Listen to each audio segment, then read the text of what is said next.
Alright, we're dealing with our ridge battens. You can go a couple different ways. One way you can go is go ahead and do a stack on either side of your ridge.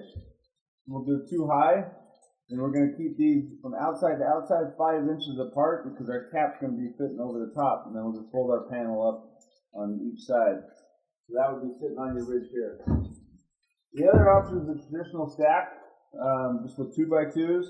So 1, 2, maybe 3, depending on pitch. It's always going to change depending on pitch and construction of the project, but I can just do a traditional stack where I put one 2x2 down, fasten to the rafters, put the next one on top, fasten to that one, and if I need a third, add accordingly. And then what we're showing here is the third option is going to be our ridge riser brackets. You can see just fastening one 2x2 into the ridge riser brackets and then fasten down into the deck.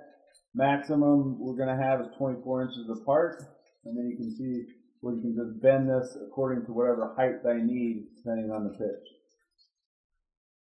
Now when you get to the top with your short courses, depending on how big the short course is, you might have to add a batten to support that panel. So as you can see here, we got a support batten here to support that small short course that we'll have up the ridge.